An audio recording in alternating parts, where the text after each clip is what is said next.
صل على سيدنا ومولانا محمد وعلى سيدنا علي وسيدتنا فاطمة وسيدتنا زينب وسيدنا حسن وسيدنا حسين. اعوذ باللہ من الشیطان الرجیم. بسم اللہ الرحمن الرحیم. الحمد للہ رب العالمین والصلاة والسلام علی اشرف الانبیاء والمرسلین واہل بیتہ الطیبین الطاہرین المعصومین. اما بعد. سورہ براءت آیت نمبر 32 سے آیت نمبر 36، 32 سے 36. گزشتہ صفحے پر ہم نے دیکھا کہ پروردگار عالم نے احبار اور رہبان یعنی یہود اور نصارہ ان کے علماء کا ذکر کرتے ہوئے مذمت فرمائی تھی کہ یہ ان کو اپنا رب بنا لیتے ہیں اللہ کو چھوڑ کر، اور مسیح ابن مریم کو بھی، جبکہ انہیں خالص توحید کی دعوت دی گئی تھی، سوائے پروردگار کے ہر ایک کی عبادت کو ممنوع قرار دیا گیا تھا، اور یہ کہ اللہ کے سوا کوئی معبود نہیں، وہ بے عیب ہے. سبحانہ اما یشرکون، وہ بے عیب ہے اور بری ہے اس سے کہ جو وہ شرک کرتے ہیں. اب یہاں پروردگار عالم ارشاد فرماتا ہے کہ یریدون ان یطفئوا نور اللہ بافواہہم، وہ چاہتے ہیں کہ اللہ کے نور کو اپنے منہ سے بجھا دیں، یعنی اپنی سازشیں کریں جس کے ذریعے سے اللہ کا جو پلان ہے اس کو ختم کر دیا جائے، پروردگار عالم کی اسکیم کو تباہ و برباد کر دیا جائے. وَيَأْبَى اللَّهُ إِلَّا أَن يُتِمَّ نُورَهُ، اور اللہ اس بات سے انکاری ہے، کسی بات سے سوائے اس کے کہ وہ اپنے نور کو کمال تک پہنچائے. الا ان یتم نورہ ولو کرہ الکافرون، چاہے کافر لوگ ناگواری محسوس کریں، یعنی انہیں اچھا تو نہیں لگے گا کہ اگر اللہ اپنے نور کو اتمام تک کامل کر کے پہنچا دے، لیکن یہ اچھا لگے یا برا لگے، پروردگار کا منصوبہ یہی ہے کہ پروردگار عالم اس کو انجام تک پہنچائے گا. اب اس کے اندر وہ ساری سازشیں جو کہ دشمنان اسلام کرتے ہیں وہ سب کی سب آ جاتی ہیں کہ الہی منصوبے کے مقابلے پر شیطانی منصوبہ، لوگوں کو راہ راست سے ہٹانے کے لیے جتنی بھی سازشیں ہوتی ہیں وہ سب کی سب، اسلام سے بدظن کرنے کے لیے جتنی سازشیں ہوتی ہیں وہ سب، اور اسی طریقے سے پیغمبر اکرم صلی اللہ علیہ وآلہ وسلم کے جو برحق جانشین ہیں ان کے مقابلے پر جتنی سازشیں ہوتی رہیں وہ سب شامل ہیں کہ یہ اگر خدا کے نور کو اس طرح سے بجھانا چاہیں تو انہیں ناکامی کا سامنا کرنا پڑے گا. بظاہر ان کا خون بہتا ہوا بھی نظر آئے تو کبھی یہ مت سمجھنا کہ پروردگار عالم کا منصوبہ ناکام ہو گیا. جو منصوبہ پروردگار ہے وہ مکمل ہو کر رہے گا. ان شارٹ ہم دیکھتے ہیں کہ کئی جگہوں پر پروردگار عالم نے اس طرح کی تعبیرات استعمال کی ہیں کہ مکروا ومکر اللہ واللہ خیر الماکرین، کہ وہ اپنا مکر کرتے رہے، اللہ نے اپنی تدبیر کی اور اللہ سب سے بہتر تدبیر کرنے والا ہے. اس کو ایک دوسرے انداز سے پروردگار عالم نے یہاں پر بیان کیا ہے. اب وہ منصوبہ پروردگار کیا ہے اسے ہم یہاں پر اگلی آیت میں دیکھتے ہیں کہ هو الذی ارسل رسولہ بالہدی ودین الحق، کہ وہ خدا ہے کہ جس نے اپنے پیغمبر کو ہدایت اور سچے دین کے ساتھ بھیجا، لیظہرہ علی الدین کلہ، تاکہ وہ اسے ہر دین کے مقابلے میں غالب کر کے رہے. ولو کرہ المشرکون، چاہے مشرکین کو یہ بات کتنی ہی ناپسند کیوں نہ ہو. یہ واضح طور پر پیچھے کے ساتھ مرتبط ایک بات ہے کہ یہ ہے منصوبہ پروردگار کہ یہ دین بالآخر غالب آ کر رہے گا. ایک تو دلیل اور منطق کے ساتھ ہے، برہان اور استدلال کے ساتھ، وہ تو ہر زمانے میں، مگر یہ ایک زمانہ ایسا بھی آئے گا کہ جب یہ دین باقی ادیان کے اوپر فزیکلی پریکٹیکلی بھی غالب ہو جائے گا، اور اسی کے لیے ہمیں اس آخری نمائندہ ختمی مرتبہ صلی اللہ علیہ وآلہ وسلم کا انتظار ہے کہ جس کے ظہور کے بعد یملأ الارض قسطا وعدلا کما ملئت ظلما وجورا، کہ وہ زمین کو عدل و انصاف سے ویسے بھر دے گا جیسے وہ ظلم و جور سے بھری ہوگی، جس کے ظہور سے یہ غلبہ حق دنیا کی آنکھوں کے سامنے آ جائے گا. اللہم عجل فرجہ وسہل مخرجہ. اس کے بعد ارشاد ہوتا ہے کہ یا ایھا الذین آمنوا، اے ایمان لانے والوں، ان کثیرا من الاحبار والرہبان، احبار اور رہبان میں سے ایک کثیر تعداد، ایک بڑی تعداد ان کی ہے، ان میں بھی ایک اقلیت ایسی ہو سکتی ہے کہ جو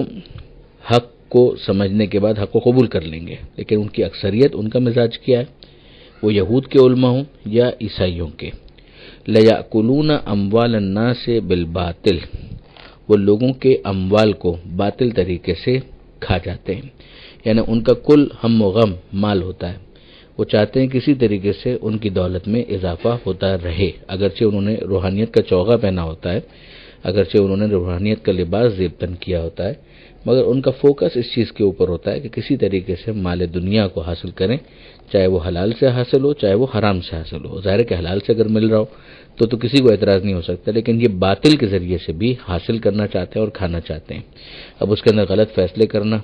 لوگوں کے حق میں ان کی خواہشات کو پورا کرنے کے لیے فیصلے کر دینا، اس طرح کے فیصلے کر کے مال بٹورنا، یا مثلا انہیں فاسد قسم کے عملیات میں لگا دینا اور اس کے ذریعے سے مال بٹورنا، اور پھر اس کے بعد جنت بیچنے کا کاروبار، اس کے ذریعے سے مال بٹورنا، یہ سارے وہ طریقہ کار ہیں۔ یہاں تک کہ ہم جانتے ہیں کہ ماضی قریب کے اندر ایسے پریسٹ بھی آ گئے کہ جنہوں نے گے سیکس کو اور ہومو سیکسولیٹی کو بھی جائز قرار دے دیا، بلکہ اس کی ترویج کرنے لگے۔ تو یہ تمام کی تمام تر چیزیں ظاہر ہے کہ مال بٹورنے کے مختلف ہتھیار ہوتے ہیں۔ تو ایک تو ان کی یہ صفت ہے، دوسری یہ کہ وَيَصُدُّونَ عَن سَبِيلِ اللَّهِ، کہ وہ اللہ کے راستے سے خود بھی رکتے ہیں اور دوسروں کو بھی روکتے ہیں، انحراف کرتے ہیں۔ یصدون عن سبیل اللہ۔ پھر اس کے بعد پروردگار عالم دولت کے حوالے سے متوجہ کرتا ہے کہ والذین یکنزون الذھب والفضة، وہ کہ جو سونے اور چاندی کو جمع کر کے رکھتے ہیں، ولا ينفقونها فی سبیل اللہ،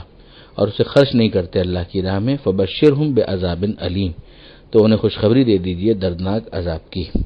یہ خوشخبری ظاہر ہے کہ طنز کے عنوان سے۔ اب یہاں پر اگر آپ دیکھیں تو ایک طرف علماء کی ذمہ داری بیان کی گئی اور دوسری طرف ان افراد کی ذمہ داری بیان کی گئی جو صاحبان ثروت ہیں۔ اگر یہ دونوں اپنا قبلہ درست کر لیں تو معاشرے کے بڑے مسائل خود بخود حل ہو جاتے ہیں، اور اگر یہ دونوں فاسد ہو جائیں تو پھر معاشرے کے فاسد ہونے میں شبہ ہی کیا باقی رہ جاتا ہے۔ لہذا یہاں پر پروردگار عالم نے بلا فاصلہ ان دولت مندوں کا ذکر کیا کہ جنہوں نے سونا اور چاندی کو جمع کیا اور وہ اللہ کی راہ میں خرچ نہیں کرتے، تو پھر ان کو بشارت دے دیجئے دردناک عذاب کی۔ اگر ایک انسان جو اس نے حلال سے کمایا ہے اس میں سے زکوٰۃ نکال دے، خمس نکال دے، جو اپنے واجب مالیات کے حوالے سے جو شرعی واجبات ہیں اگر ان کو وہ ادا کر دے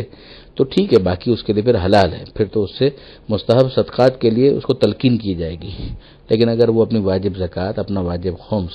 اور جو واجبات دوسرے مالی اعتبار سے ہیں وہ بھی نہ نکالے تو پھر ظاہر ہے کہ جو اس کے پاس ہے وہ سارے کا سارا اس آیت کا مصداق بن جائے گا۔ یوم یحمى علیہا فی نار جہنم، وہ دن جب ان کا یہ سارا مال اسے تپایا جائے گا جہنم کی آگ میں، فتقوی بہا جباہہم وجنوبہم، اور پھر اس کے بعد جلایا جائے گا ان کی پیشانی کو اور ان کے پہلوؤں کو داغا جائے گا، ان کی پیشانیوں کو داغا جائے گا، ان کے پہلوؤں کو داغا جائے گا، وظہورہم، اور ان کی پشت کو، پیٹھ کو بھی داغا جائے گا۔ ھذا ما کنزتم لانفسکم، یہی وہ ہے جس کو تم نے جمع کیا تھا اپنے لیے، فذوقوا ما کنتم تکنزون، تو چکھو اسے کہ جو تم نے جمع کیا تھا۔ یہاں پر ہمیں سمجھ میں آ گیا کہ پھر یہ ان کی سزا بن جائے گی، یعنی یہی چیز جس مال سے ان کو بڑی محبت تھی سونے اور چاندی سے، اسی کو ان کے لیے عذاب بنا دیا جائے گا۔ ہمیں یاد رکھنا چاہیے کہ پیغمبر اکرم حضرت محمد مصطفیٰ صلی اللہ علیہ وآلہ وسلم کے انتہائی با ایمان وفادار صحابی جناب حضرت ابو ذر رضی اللہ تعالی عنہ اس آیت کے ذریعے سے امیر شام اور خلافت کے دربار کے اندر ان کے سامنے باقاعدہ اس آیت کو پیش کرتے تھے، اور جو اس زمانے کے اندر ہو رہا تھا کرنے والوں کو چارج شیٹ کیا کرتے تھے اور ان کے اوپر بہت سخت تنقید کیا کرتے تھے، جس کی سزا ان کو یہ بھگتنا پڑی کہ انہیں بالآخر مدینہ منورہ سے جلا وطن کیا گیا اور ربضہ میں انہوں نے غریب الوطنی کی حالت میں اپنی جان قربان کر دی۔ اس کے بعد کی جو آیت ہے اس میں پروردگار عالم نے محترم مہینوں کے بارے میں اور کل مہینے کتنے ان کے بارے میں بیان فرمایا۔ ارشاد ہوتا ہے کہ ان عدت الشہور عند اللہ 12 شہرا، بلا شبہ مہینوں کی تعداد اللہ کے نزدیک 12 مہینوں کی ہے، فی کتاب اللہ، یہ اللہ کے نوشتے میں، اللہ کے نوشتے میں یعنی یہ پہلے سے دستور یہی چلا آ رہا ہے کہ اللہ نے سال کو 12 مہینوں میں تقسیم کیا ہے۔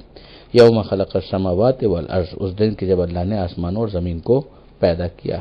منہا اربعۃ حرم، جن میں سے 4 محترم مہینے ہیں، یعنی یہ 12 مہینے، مگر ان 12 مہینوں کے اندر 4 ایک خاص اعتبار سے حرمت رکھتے ہیں۔ وہ 4 مہینے کون سے ہیں؟ ظاہر ہے کہ یہاں پر وہ نام نہیں آئے، مگر ذوالقعدہ، ذی الحجہ، محرم اور رجب۔ ان میں 3 مہینے تو ایک ساتھ آ جاتے ہیں، ذوالقعدہ، ذی الحجہ اور محرم، اور پھر اس کے بعد تھوڑے سا فاصلے سے رجب کا مہینہ۔ اور وہ عرب کے دستور میں کافروں کے درمیان بھی یہی طریقہ کار تھا کہ وہ اس کے اندر جنگ و جدال کو حرام سمجھتے تھے۔ ذالک الدین القیم، یہی صحیح دین ہے، یعنی اگر 12 مہینوں کے عدد کو ڈسٹرب کیا جائے یا ان میں سے 4 مہینوں کی حرمت کو نہ مانا جائے تو یہ دین اور صحیح دین کی جو تعلیم ہے اس کے خلاف ہے۔ فلا تظلموا فیہن انفسکم، تو اپنے نفوس پر ستم نہ ڈھاؤ۔ وَقَاتِلُوا الْمُشْرِكِينَ كَافَّةً كَمَا يُقَاتِلُونَكُمْ كَافَّةً، اور مشرکوں سے سبوں سے مل کر لڑو جس طرح سے وہ تم سے مل کر لڑتے ہیں، یعنی جب وہ تم سے مل کر اور آپس کے اختلافات کو بھلا کر تمہارے خلاف صف آرا ہو جاتے ہیں تو تمہیں بھی آپس کے اختلافات کو نظر انداز کر کے ان کے مقابلے پر جب اس کا موقع ہو آف کورس تو اس وقت صف آرا ہو جانا چاہیے۔ کافتن کا ایک اور مطلب یہ بھی بیان کیا گیا کہ یہ جو پیچھے کہا گیا تھا کہ ان 4 مہینوں میں جنگ نہیں ہو سکتی، لیکن اگر یہ مشرکین تم سے ان تمام ہی موقعوں پر جنگ کریں، یہاں تک کہ ان محترم مہینوں میں جنگ کریں، تو تم بھی پھر ان سے تمام ہی مہینوں کے اندر جنگ کرو، اور اس کا سارا بار پھر ان مشرکین کے اوپر آئے گا کہ جو اس حرمت کو پامال کر رہے ہیں۔ وَاعْلَمُوا، اور جان لو، ان اللہ مع المتقین، کہ اللہ متقین کے ساتھ ہے۔ آیت نمبر 36 پر یہ صفحہ مکمل ہوا۔ دعا ہے پروردگار عالم سے کہ قرآن مجید پڑھنے، سمجھنے اور عمل کرنے کی توفیق عطا فرما، اور وارث قرآن امام زمانہ کے ظہور میں تعجیل فرما۔ وآخر دعوانا ان الحمد للہ رب العالمین، والسلام علیکم ورحمۃ اللہ۔